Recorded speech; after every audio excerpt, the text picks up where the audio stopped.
Role model tokoh berakhlak. Assalamualaikum warahmatullahi wabarakatuh. Halo semuanya, kami dari kelompok 1.3 gelombang 6 angkatan 48 ingin memaparkan tugas kelompok agenda 2 kami, yaitu nilai-nilai dasar PNS berakhlak. Namun sebelumnya izinkan kami memperkenalkan diri. Saya Desi Rismawati, kemudian rekan-rekan saya ada Agus Wibowo dan Muhammad Juliansa. Pada kesempatan kali ini, kami akan menceritakan tokoh inspiratif Indonesia yang mencerminkan nilai berakhlak, yaitu Bapak Jenderal Hugeng. Berikut profil beliau. Sosok yang bernama lengkap Hugeng Imam Santoso ini lahir di Pekalongan, Jawa Tengah, 14 Oktober 1921. Ia meninggal dunia di usia 82 tahun pada 14 Juli 2004. Selama berkarir, ia sempat menjabat sebagai Kapolri periode 1968 sampai dengan 1971. Sejak dulu, Jenderal Hugeng sudah dikenal sebagai panutan di kalangan kepolisian. Ia dianggap sebagai sosok yang mampu menunjukkan nilai-nilai positif sebagai polisi. Berikut merupakan sedikit cuplikan dokumenter Jenderal Hugeng. Why do you start so early in the morning to work? Well, actually, although I'm chief of the national police, I'm just a common cop, you know. Bisa, ya? Apakah saudara-saudara mau berjanji kalau tidak akan berbuat begitu lagi? Ayo semua bilang, mau? Mau, oke. Mau nggak? Saudara-saudara kenal dengan saya? Oke. Terkejut, boten? Boten, oke, terima kasih, ya. Jadi untuk ini kali, saudara-saudara nanti akan diurus tepat, tetapi lain kali jangan. Janji? Terima kasih. And they have promised me not to do such a traffic violation anymore. Really? Yes, they have promised me. They said that. Fine.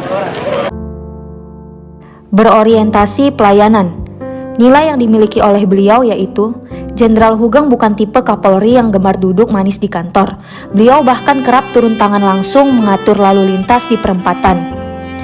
Beliau berpendapat seorang polisi adalah pelayan masyarakat dari mulai pangkat terendah sampai tertinggi. Tugasnya adalah mengayomi masyarakat. Karena prinsip itulah beliau tidak pernah merasa malu. Turun tangan sendiri mengambil ahli tugas teknik seorang anggota polisi yang kebetulan sedang tidak ada atau tidak di tempat.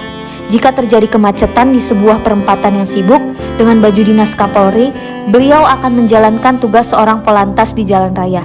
Itu dilakukan beliau dengan ikhlas seraya memberi contoh kepada anggota polisi yang lain tentang motivasi dan kecintaannya pada profesi. Saat suasana ramai seperti malam tahun baru, Natal atau Lebaran, Jenderal Hugeng juga selalu terjun langsung mengecek kesiapan aparat di lapangan. Beliau bahkan pernah menyamar untuk membongkar sindikat peredaran narkoba. Akuntabel. Nilai yang dimiliki oleh beliau yaitu jauh sebelum menjabat sebagai Kapolri, Jenderal Hugeng sudah terkenal akan kejujurannya. Saat bertugas di Medan dengan pangkat kompol, beliau mengobrak-abrik bandar judi. Beliau membongkar suap-menyuap pada para polisi dan jaksa di Medan yang menjadi antek bandar judi. Beliau tak mempan disuap. Lebih baik hidup melarat daripada menerima suap atau korupsi. Itulah prinsip hidup beliau yang ditirunya dari Wakil Presiden Muhammad Hatta. Integritas Jenderal Hugeng terus melegenda, menjadi inspirasi dan ikon anti korupsi. Kesadaran, tanggung jawab, dan disiplinnya mampu merefleksikan suatu kecintaan dan kebanggaan pada pekerjaan, bukan pada jabatan. Kompeten, yaitu berantas semua backing kejahatan. Pada saat mendapat perintah pindah tugas ke Sumatera Utara tahun 1955, Hugeng mendapat tugas berat untuk memberantas penyelundupan dan perjudian di daerah tersebut. Ironisnya, baru saja Hugeng mendarat di Pelabuhan Belawan, utusan seorang bandar judi sudah mendekatinya. Utusan itu menyampaikan selamat datang untuk Hugeng. Tak lupa dia juga mengatakan sudah ada mobil dan rumah untuk Hugeng hadiah dari para pengusaha. Hugeng menolak dengan halus. Dia memilih tinggal di hotel debur, menunggu sampai rumah dinasnya tersedia. Bahkan saat rumah dinasnya sudah tersedia, rumah dinasnya sudah penuh barang-barang mewah, mulai dari kulkas, piano, tape, hingga sofa mahal. Ternyata barang itu lagi-lagi hadiah dari para bandar judi. Apa tindakan yang Hugeng lakukan?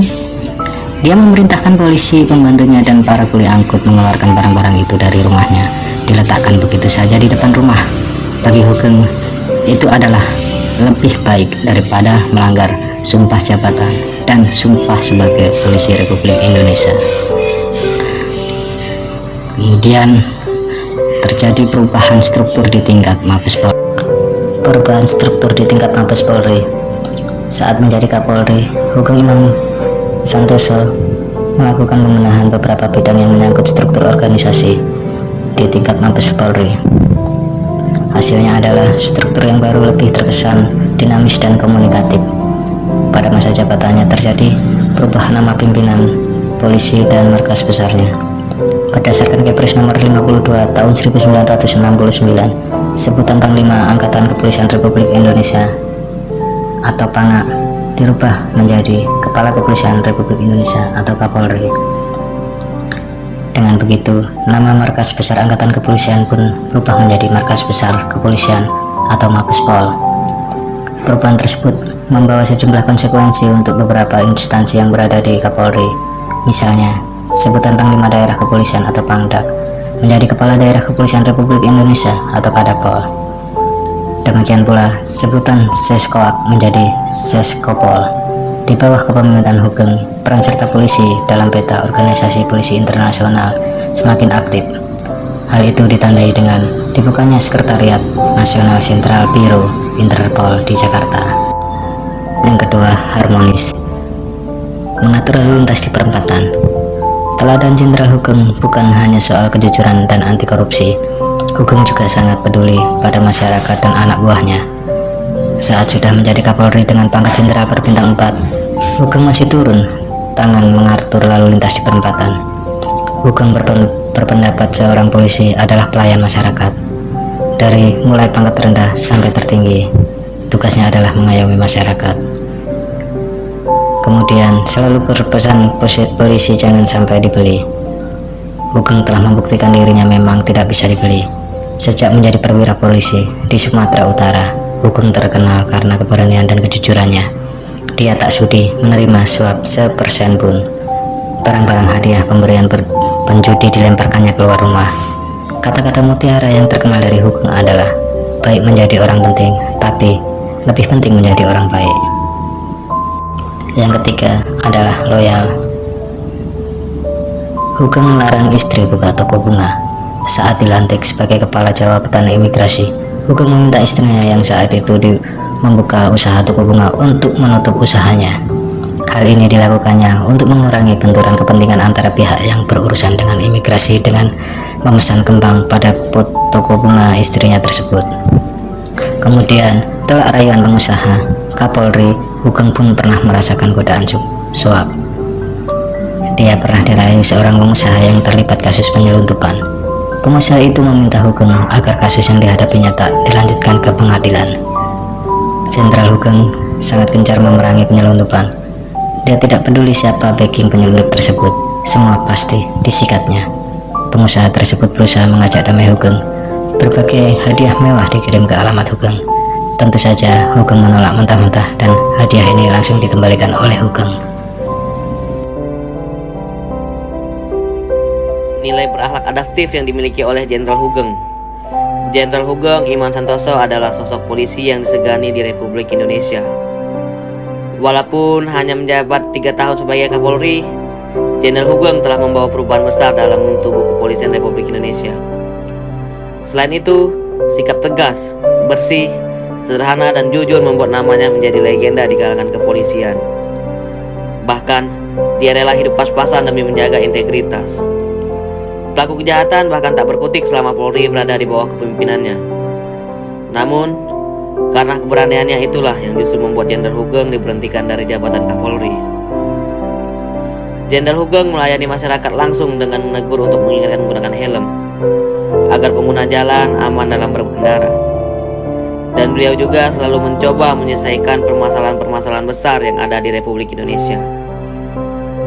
Beliau membuat peraturan wajib penggunaan helm. Namun, banyak yang tidak suka dengan peraturan tersebut. Yang terakhir, nilai berakhlak kolaboratif yang dimiliki oleh Jenderal Hugeng. Jenderal Hugeng pernah dihadapkan kasus besar, ialah kasus pemerkosaan seorang penjual telur yang bernama Sumaridin di Yogyakarta. Padahal, dalam kasus tersebut, anak seorang pejabat dan anak pahlawan revolusi diduga ikut menjadi pelakunya. Jenderal Hugeng sadar, kasus di pengadilan waktu itu penuh rekayasa. Pada akhirnya Jenderal Hugeng membentuk tim khusus bernama Tim Pemeriksa Sum Kuning. Tim itu ia bentuk pada Januari 1971. Entah mengapa Presiden Soeharto minta untuk Jenderal Hugeng tidak melanjutkan kasus tersebut. Semenjak itulah Jenderal Hugeng dipensiunkan dari jabatan Kapolri.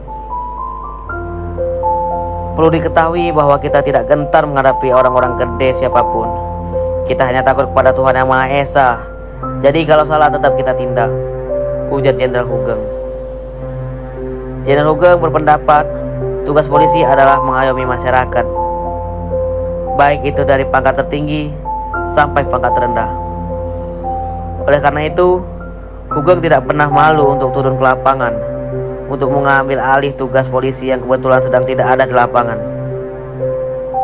Jika terjadi kemacetan, Hugeng akan menjalankan tugas sebagai polisi lalu lintas untuk membantu bawahannya. Sekian yang dapat kami sampaikan mengenai role model tokoh berakhlak Jenderal Hugeng. Terima kasih dan semoga bermanfaat.